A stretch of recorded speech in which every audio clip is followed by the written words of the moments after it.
احادیث کے مطابق خواب 3 طرح کے ہوتے ہیں۔ نمبر 1، اپنے ہی دل کی بات۔ جو باتیں اپنے دل میں ہوتی ہیں، مثلا بغض ہے، حسد ہے، یا کسی سے کینہ ہے، یا کوئی خواہشات ہیں، کسی سے ملنے کو دل چاہتا ہے، یہ ساری جو دل کی باتیں ہیں وہ رات کو خواب میں پوری ہو جاتی ہیں یا پوری ہوتی نظر آ جاتی ہیں۔ اور آج کی نفسیات میں بھی اس کو ایسے ہی بیان کیا گیا ہے کہ بعض خواب انسان کی اپنی سوچ کو ریفلیکٹ کر رہے ہوتے ہیں، اس سے زیادہ کوئی حقیقت نہیں ہوتی۔ آپ خواب میں ہی سفر کر رہے ہوتے ہیں اور سونے میں بھی ایک طرح سے جاگ رہے ہوتے ہیں۔ دوسری قسم کے جو خواب ہیں وہ شیطان کا ڈراوا ہے، شیطان کے وسوسے ہیں۔ یہاں سے شیطان کی ایفیشنسی بھی معلوم ہوتی ہے، نہ صرف یہ کہ وہ جاگنے میں آپ کو مختلف خواب سجھاتا ہے، بلکہ سوتے وقت بھی پیچھا نہیں چھوڑتا، اور خصوصاً اگر انسان آیت الکرسی وغیرہ پڑھ کر نہ سوئے تو شیطان پاس ہی منڈلاتا رہتا ہے اور کوئی موقع جانے نہیں دیتا، حتیٰ کہ خواب میں بھی انسان کو ڈراتا ہے۔ ڈرنے میں ہم دیکھتے ہیں کہ مختلف قسم کے ڈر ہوتے ہیں۔ کوئی مار رہا ہوتا ہے آپ کو،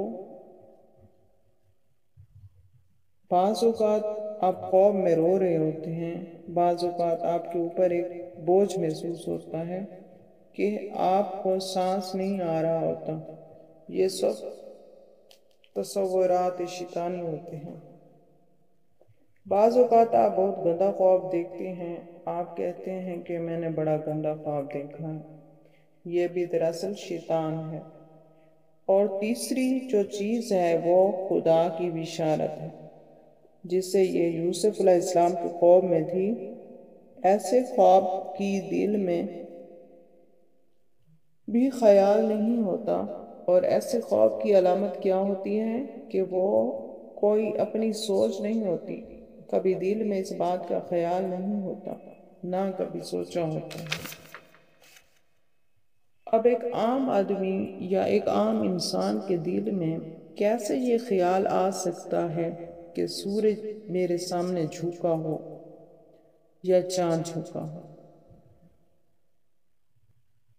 اور 11 ستارے، 10 بھی نہیں 11، تو یہ ایک میننگ فل خواب ہے۔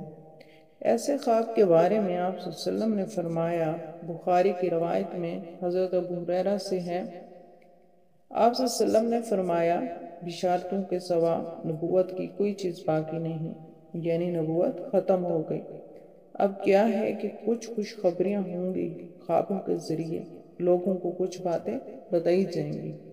بعض اوقات آپ دیکھتے ہیں کہ جو چیز آپ دیکھتے ہیں اور وہ ہو جاتا ہے، اور جب ہو جاتی ہے تو آپ سوچتے ہیں یہ تو میں نے پہلے بھی دیکھی، پھر سوچتے ہیں کہاں دیکھی، تو یاد آتا ہے خواب میں دیکھی تھی، لیکن آپ کو یاد نہیں ہوتا۔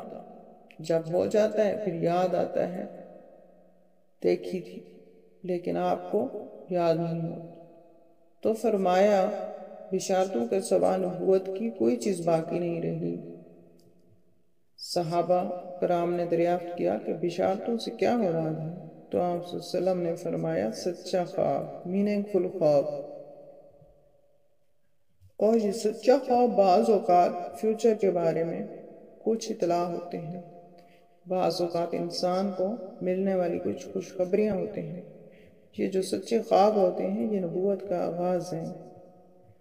اب تو خیر نبوت ختم ہو گئی ہے، لیکن تمام انبیاء کو وحی سے پہلے سچے خواب آتے تھے۔